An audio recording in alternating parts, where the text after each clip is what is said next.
Assalamualaikum warahmatullahi wabarakatuh. Nama saya Syafira Aulia Fitri. Di sini saya akan mempresentasikan mata kuliah Manajemen dan Kepemimpinan Pendidikan Islam. Di sini saya akan menjelaskan kepemimpinan lembaga pendidikan Islam. Memasuki poin A, yakni pengertian kepemimpinan. Mendefinisikan kepemimpinan merupakan suatu masalah yang kompleks karena sifat dasar kepemimpinan itu sendiri memang sangat kompleks. Akan tetapi, perkembangan ilmu saat ini telah membawa banyak kemajuan sehingga pemahaman tentang kepemimpinan menjadi lebih sistematis dan objektif. Kepemimpinan melibatkan hubungan pengaruh yang mendalam yang terjadi di antara orang-orang yang menginginkan perubahan yang signifikan dan perubahan tersebut mencerminkan tujuan yang dimiliki bersama oleh pemimpin dan pengikut bawahan.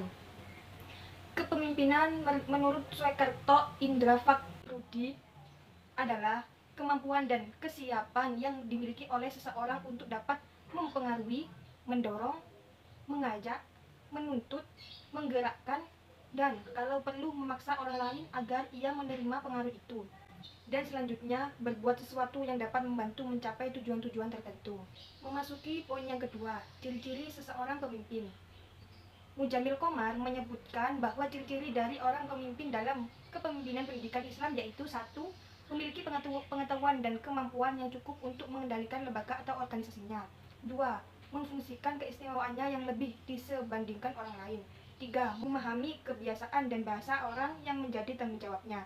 4. Mempunyai harisma atau wibawa di hadapan manusia atau orang lain. 5. Bermuamalah dengan lembut dan kasih sayang terhadap bawahannya agar orang lain simpatik kepadanya. 6. Bermusyawarah dengan cara pengikut serta mintalah pendapat dan pengalaman mereka. 7. Mempunyai power dan pengaruh yang dapat memerintah serta mencegah karena seorang pemimpin harus melakukan kontrol, pengawasan atas pekerjaan anggota, meluruskan kekeliruan serta mengajak mereka untuk berbuat kebaikan dan mencegah kemungkaran. 8. Bersedia mendengar nasihat dan tidak sombong karena nasihat dari orang yang ikhlas jarang sekali kita peroleh. Figur pemimpinan yang ideal sangatlah diharapkan oleh masyarakat. Lantaran seorang pemimpin menjadi contoh terbaik dalam segala ucapan, perbuatan, dan kebiasaan termasuk dalam hal berpakaian. Memasuki poin selanjutnya, peran kepemimpinan dalam lembaga. Salah satu bentuk kepemimpinan dalam lembaga pendidikan Islam adalah kepala sekolah.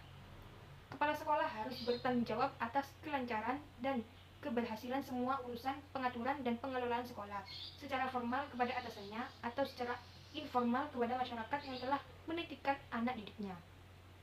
Kepala sekolah dituntut untuk selalu mengadakan perubahan, memiliki jiwa yang tidak rasional untuk mencari terobosan baru, membawa perubahan yang bersifat pengembangan dan penyempurnaan. Kualitas dan kompetensi kepala sekolah secara umum setidaknya mengacu kepada 4 hal pokok, yakni 1. Sifat dan keterampilan kepemimpinan. 2. Kemampuan pemecah masalah. 3. Keterampilan sosial.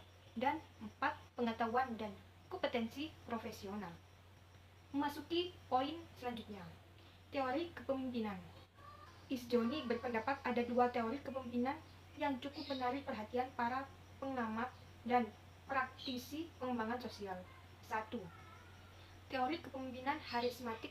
Pemimpin-pemimpin harismatik memiliki ciri-ciri yaitu A. Memiliki visi yang amat kuat atau kesadaran tujuan yang jelas. B. Mengkomunikasikan visi itu dengan efektif. C. Mendemonstrasikan konsistensi dan fokus. D. Mengetahui kekuatan sendiri dan memanfaatkannya. 2. Teori kepemimpinan transformasional. Pemimpin transformasional memberikan pertimbangan yang bersifat individual, simulasi, intelektual, dan memiliki harismatik. Kepemimpinan transformasional dibangun dari kepemimpinan transaksional. Memasuki poin yang selanjutnya, tipe kepemimpinan.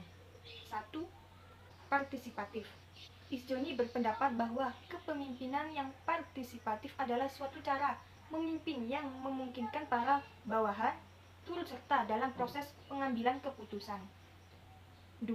Laissez-faire atau bebas. Dengan cara ini, seseorang pemimpin akan meletakkan tanggung jawab pengambilan keputusan sepenuhnya kepada para bawahan. Di sini pemimpin hanya sedikit saja untuk hampir sama sekali tidak memberikan pengarahan. Beberapa permasalahan yang dihadapi oleh seorang pemimpin.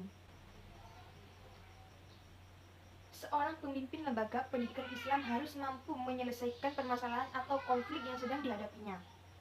Mujamil Komar berpendapat bahwa ada beberapa permasalahan yang dihadapi oleh seorang pemimpin, yaitu 1. Konflik diri sendiri.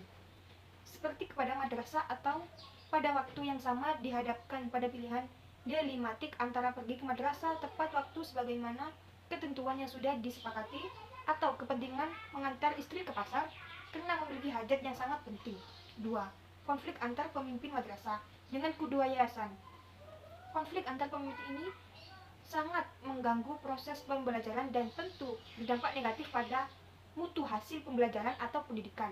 Konflik semacam ini merupakan konflik tidak tinggi karena terjadi pertengkaran antara pemimpin, yaitu konflik antar pemimpin penyelenggara pendidikan dengan pemimpin pelaksana pendidikan. 3. Konflik antar pemimpin madrasah dengan guru. Dalam hal ini, hubungan antara pemimpin madrasah dengan guru kadang tidak harmonis, dikarenakan ada perbedaan pendapat serta musyawarah ataupun dalam penyelesaian masalah. 4. Konflik antar pemimpin madrasah dengan ketua komite atau masalah dana pembiayaan operasional madrasah, seperti dalam rapat untuk menentukan dana pembangunan madrasah, adanya perselisihan pendapat antara keduanya dalam pengambilan keputusan dana tersebut.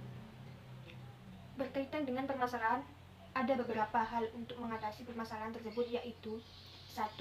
Mengatasi konflik pribadi di atas hendaknya seorang pemimpin mempunyai keprofesionalan. Seorang pemimpin harus mengutamakan kepentingan lembaga di atas kepentingan pribadi. 2. Dalam hal mengatasi konflik antar pemimpin madrasah dengan ketua yayasan seperti di atas, diperlukan waktu upaya untuk menyinkronkan permasalahan. Kedua belah pihak perlu bertemu untuk membahas dan merumuskan jalan keluar dari permasalahannya, sehingga tercapai suatu kemufakatan untuk kepentingan bersama.